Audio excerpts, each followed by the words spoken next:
जिनकी अदाकारी है हूबहू हकीकत जैसी। Ladies and gentleman, it's none other than Vikrant Massey. Thank you so much. कई थ्योरीज हैं इसको लेकर ना जी, आपकी फिल्म किस थ्योरी पर बात करती है? हमारी थियरी सारी थ्योरीज को डिबंक करके सच बोलती है। सेक्टर 36 देख मेरे रोंगटे खड़े हो गए थे। इतनी डार्क कहानी के लिए काम करना क्या एक एक्टर के दिमाग पर भी बुरा असर डाल सकता है? बिल्कुल डाल सकता है क्या और हो रहा डालता था? है सर। क्या हो रहा था उस दौरान मैंने थेरेपी लेनी शुरू की। मेरे घर वाले काफ़ी चिंतित हुए क्योंकि शूटिंग करके जब मैं वापस अपने घर मुंबई पहुंचा तो माँ बाप तो सब कुछ जानते, मेरी शक्ल देख के वो समझ गए कि ये ठीक नहीं लग रहा है। क्या सबसे ज्यादा सिखाती है माँ? जीवन सिखाती है। Arrange the following actors according to their acting skills. अरे बाप रे अली बाप। फजल, पंकज त्रिपाठी, मनोज बाजपेयी, रणवीर सिंह एंड विक्रांत मैसी। गोधरा कांड में सबसे ज्यादा अत्याचार किस पर हुआ? सर इंसानियत पे हुआ, बिना किसी पॉलिटिकल लेंस के या बिना किसी रिलीजियस लेंस के। आप आइए देखिए कि सच्चाई में क्या हुआ था, 22 साल पहले क्या हुआ था। आपको इसके चलते धमकियां भी मिली? सर ये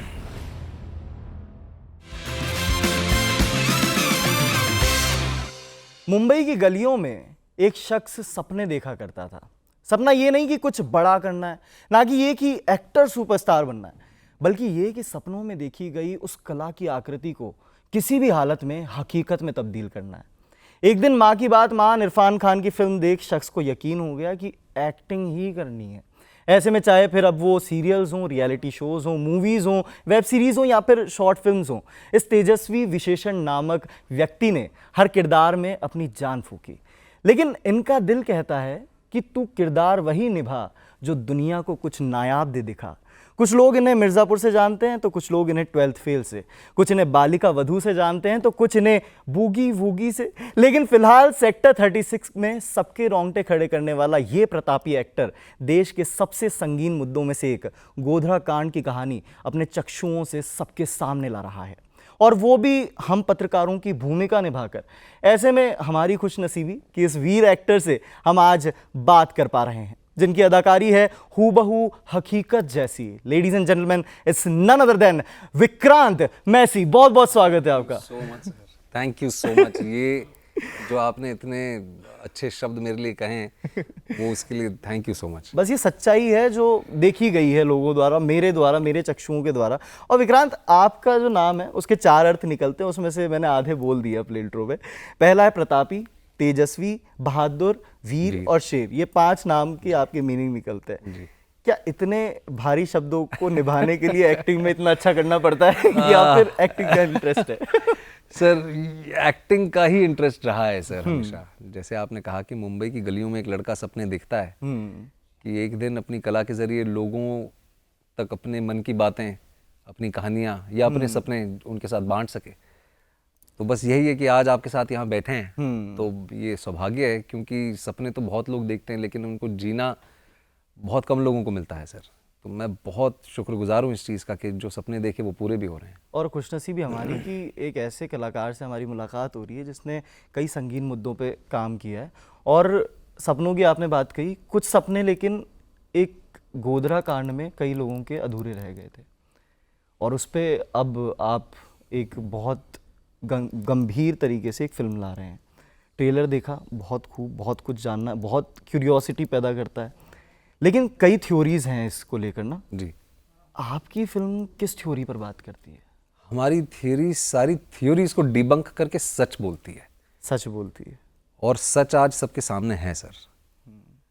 22 साल हो गए हैं, सुप्रीम कोर्ट का आदेश आ गया है।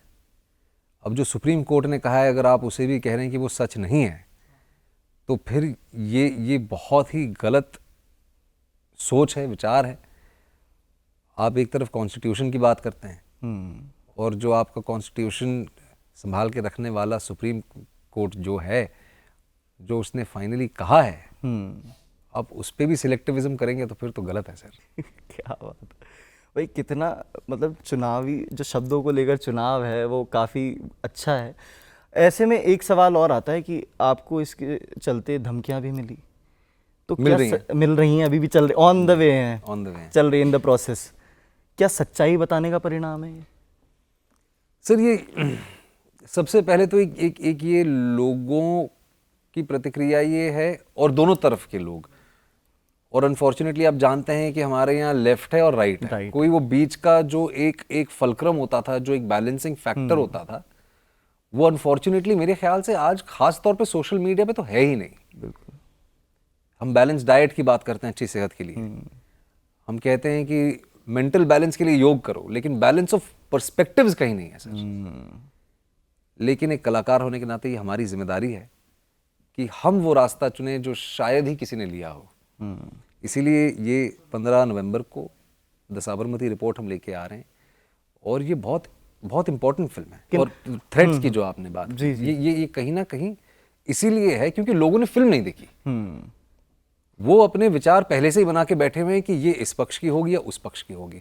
हम ये कहना चाहते हैं और हमने कहा है और ये इंटरव्यूज में हम कह रहे हैं, लेकिन अनफॉर्चुनेटली लोग वही सुनना चाहते हैं जो वो सुनना चाहते हैं, जो वही देखते हैं जो वो देखना चाहते हैं। आप 15 नवंबर को फिल्म देखिए, उम्मीद करते हैं कि इंसानियत के नाते आप देखेंगे।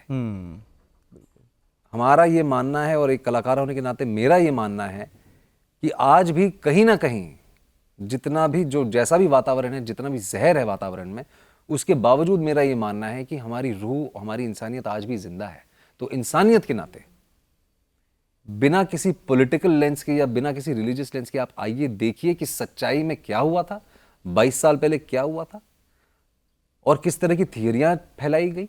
और मोस्ट इंपॉर्टेंटली मीडिया जो है, हम जो आप हैं, जो डेमोक्रेसी का चौथा पिलर है जी, उसकी क्या भूमिका थी, कैसे उस मीडिया ने उस वक्त इतनी बड़ी दुर्घटना हो जाती है, कैसे पूरे देश को गुमराह किया था। आपकी फिल्म कंक्लूजन पे बात करती है, मतलब थ्योरी सारी हैं लेकिन एंड में क्या किसी कंक्लूजन पे पहुंचती है? बिल्कुल है, और क्योंकि क्लोजर चाहिए, कंक्लूजन हर फिल्म को चाहिए, एक थर्ड एक्ट हर फिल्म में होता है और इस फिल्म में भी है, और वो सत्य का है, पर्सपेक्टिव है। क्या बात। तो आप प्लीज फिल्म देखिए, आपको वो सारी थियरियां भी मिलेंगी जो उस वक्त पॉपुलर कैटेगरी में आती थी, जो ग्राउंड लेवल पे लोग बात कर रहे थे, जो मीडिया रूम्स में बात हो रही थी, जो पावर कॉरिडोर्स में बात हो रही थी, जो एक आम आदमी के घर में डिनर पे बात हो रही थी। लेकिन इवेंचुअली, जैसे हमने फिल्म में भी कहा है कि झूठ का कितना भी लंबा दौर क्यों ना हो, अंत में उसे सच ही बदलता है। अच्छा, कुछ दिल के सवाल हैं लोगों के। अच्छा, हमने सोचा हम जरिया बन जाते हैं उनके सवालों बिल्कुल, तक पूछिए पहुंचने सर। के लिए।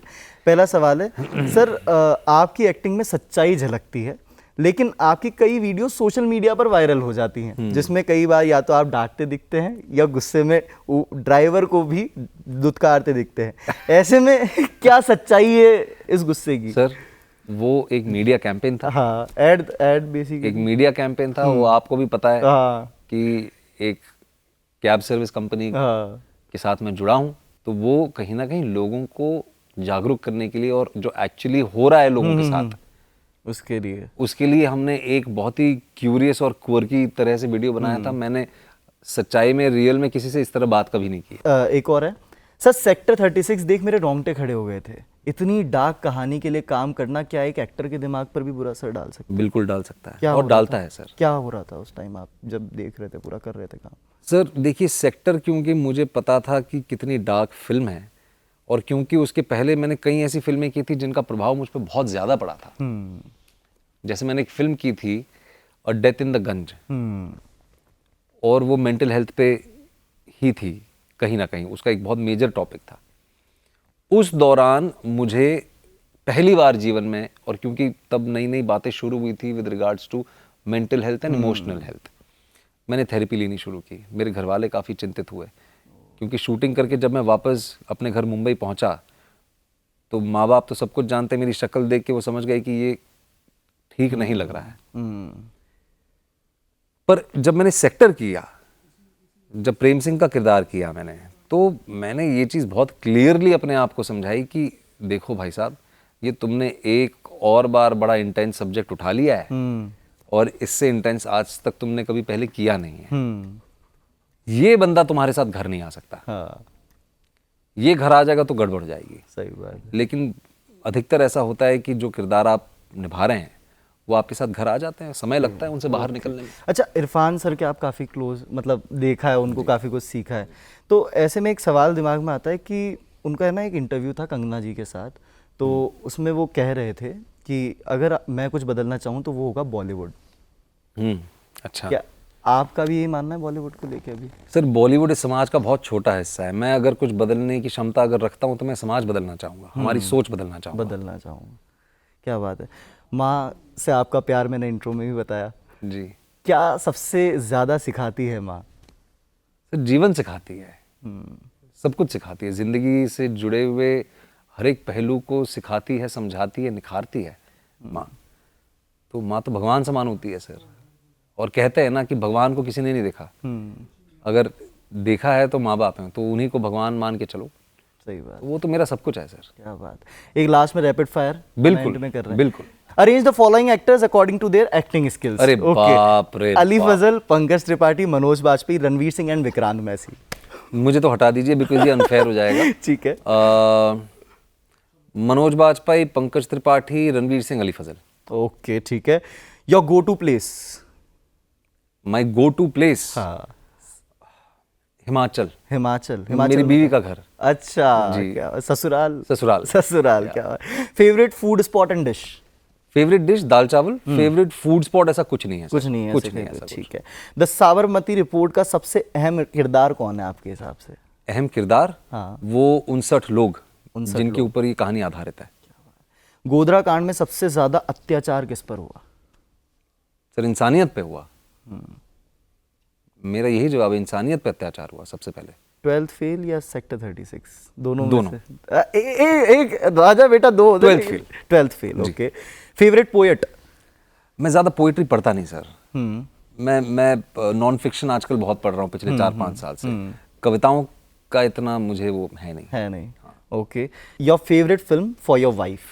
Favourite film for my wife? हाँ, आपकी फेवरेट, आपने जिसमें किरदार निभाया पर आपकी वाइफ की हो। मेरी वाइफ को तो मेरा काम सबसे अच्छा 12th फेल में ही लगता है सर। 12th फेल में लगता और मैंने एक सीरीज की थी, उसमें गेस्ट अपीयरेंस किया था, मेड इन हेवन में। है। हाँ। तो उनको बहुत गौरव है उस किरदार पे। She was very proud of me. उन्होंने मुझे कॉल करके कहा था कि ये तुमने बहुत ही खूबसूरत काम किया है। बस एंड में आपसे रिक्वेस्ट करना चाहूँगा कि व्यूअर्स को ये बता दीजिए कि गोधरा कांड जो है उसको साबरमती रिपोर्ट किस तरह से दर्शा रही है और यूएसपी क्या है फिल्म की? बहुत ही सिंपल सा जवाब ये है कि यूएसपी इस फिल्म की सच्चाई है। ये वो सच्चाई है जो आपसे दूर रखी गई इतने साल। और ख़ास तौर पे जब ये दुर्घटना हुई थी 2002 में, तब ख़ास तौर पे लोगों की इतनी सारी थियरियाँ थीं, वो थियरियाँ आज एक सच का नकाब पहन के बैठी हैं। तो आप प्लीज़ 15 नवंबर को अपने नज़दीकी सिनेमा घरों में जाएं, ये फिल्म देखें और हमें सोशल मीडिया पे टैग करके बताएं कि आपको फिल्म कैसी लगी। धन्यवाद। तो देखिए ये थी एक छोटी सी बातचीत, और इस सब में अगर आप यहाँ तक पहुँच गए तो पूरा का पूरा देख ही लिया होगा, और देख लिया है तो प्लीज़ सिनेमा घरों में भी जाएं और इस सच्चाई को देखें। और बहुत बहुत शुक्रिया आप सभी का देखने के लिए। बहुत बहुत शुक्रिया विक्रांत साहब। Thank you. बहुत अच्छा लगा आपसे बात करके।